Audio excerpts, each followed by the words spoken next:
Today I will be playtesting the demo for A Week in the Life of Asocial Giraffe. One of the first things I did was to try to see what was going on over here with this notebook because I moved the mouse and I noticed it wiggled a little bit. It's an alternate way to start the game basically, and also to get to the options.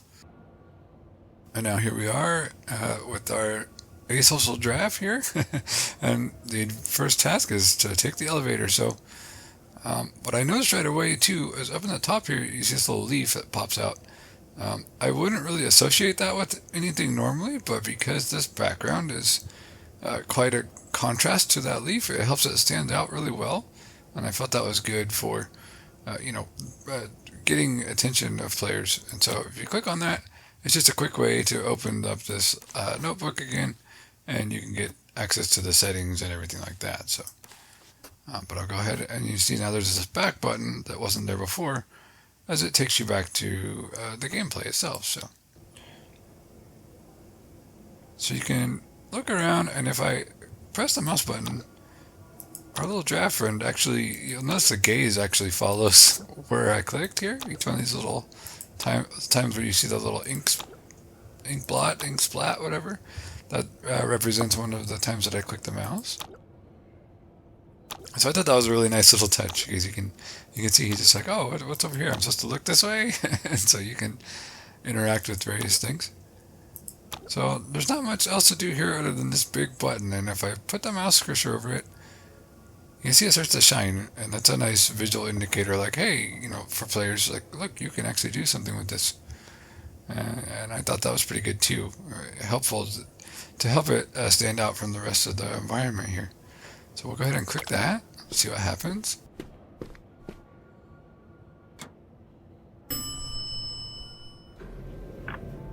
This is welcome to Friendly City. So that's the name of the area that this giraffe is inhabiting. And so we got the elevator music, and it just kind of hangs out here. And then you get this little indicator to try to show you, like, okay, you might want to click on this guy. So go ahead and go in there. And this is Jay. How's it going? How was your day?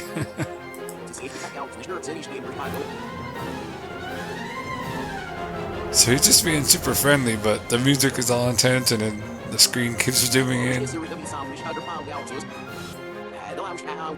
Now it's getting more intense. So Jay's just trying to be friendly here, but when you're an asocial giraffe, this will be intense. The poor giraffe is just... it just can't handle it.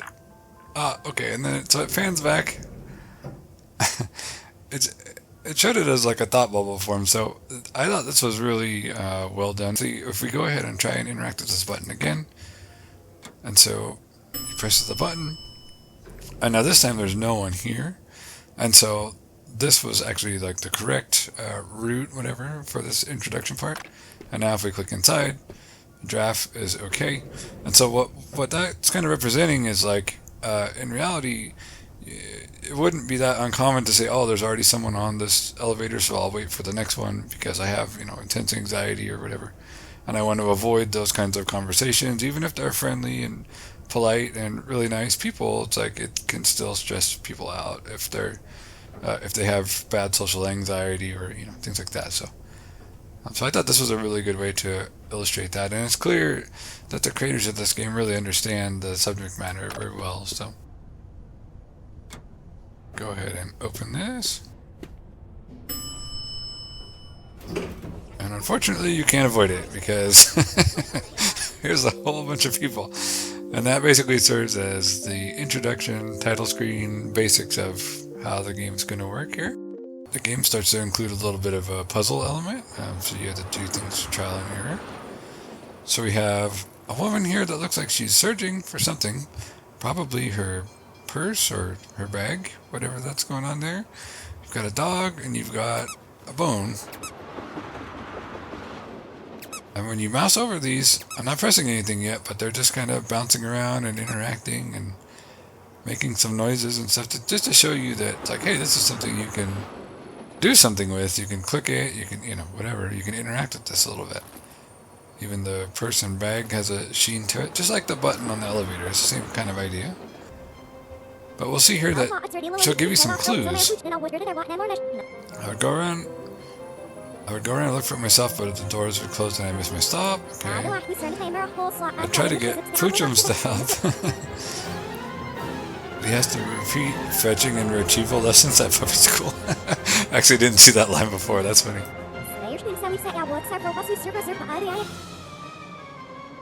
He's a purebred rescue. His parents were rescues, and their parents were rescued. Wow.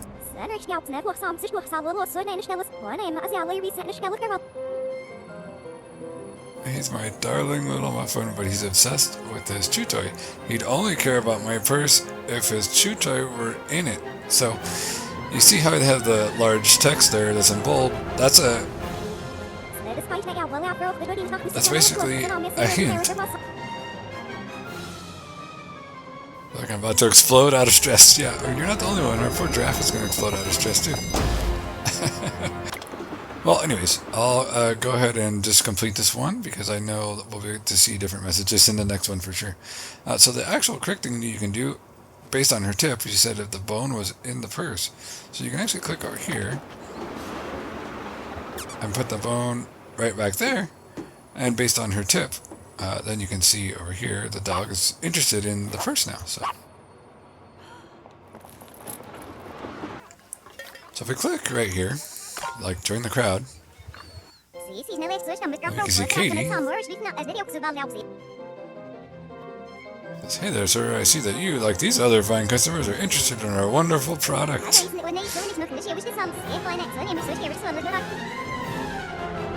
So here's another clue. It says, I'm glad you came to talk to me because I wouldn't have seen you walk by while I was busy with this crowd. So that's a hint that if you didn't talk to her and you had this crowd here, that you'd be able to walk by. Have any of you ever felt thirsty before? I think so. I know I have. So we learned not to talk to her and we could walk by.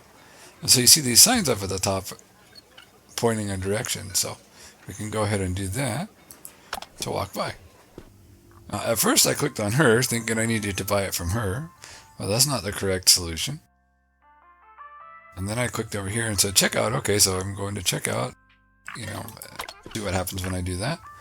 So she stops you. Hello, sir. It's wonderful to see someone with great taste.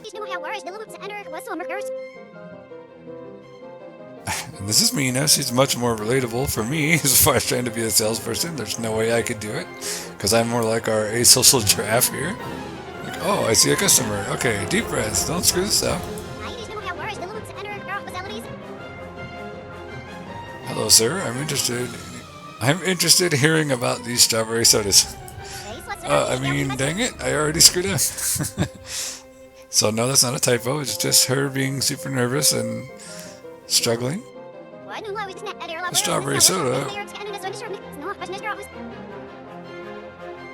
Well, I need to offer it to people. Are you people? People is plural. You're one person.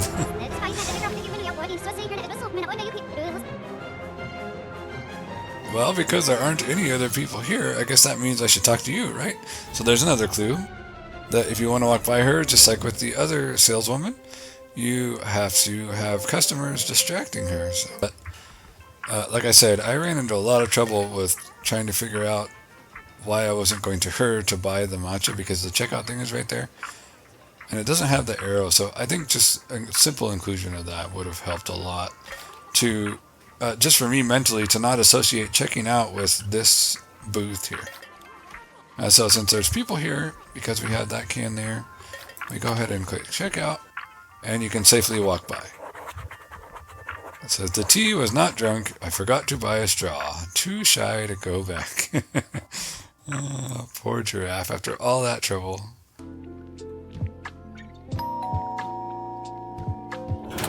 Doorbell rang. Oh gosh, all the alarms are going off. It's someone at the door. Run away. It's terrifying. So we have one final little surprise task here. Answer the door. And yes, sometimes even the doorbell ring can cause anxiety for people. I know because I've been that way myself. So first we have to disable this intense alarm system here. We can see there's a panel on the door here and it shines. You interact with it. And so, alright, now we've got the vault. The vault is unlocked to his leisure area here. I don't think there was anything else to really interact with in here that I noticed. But he's got a nice little record player and some plants, and it's just his safe space, and he's got an entire bank vault that shows up on his door.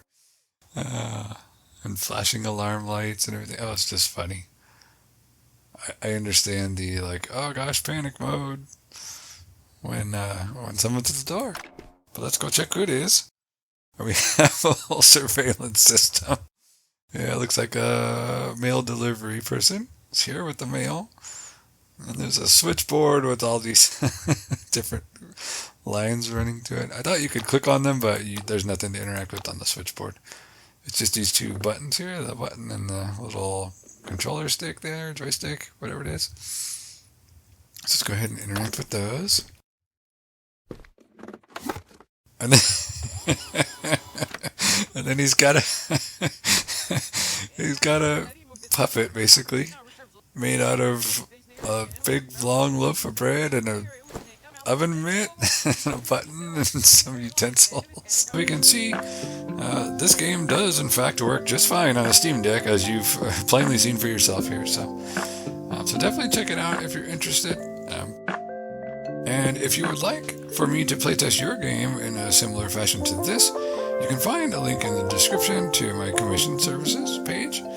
And so you can go ahead and interact with that, or I can, for sure recommend you to check out the game further, wishlist it on Steam, follow along with it if you're enjoying it as much as I am, and look forward to when it releases, hopefully later this year. So, alright, thanks for watching.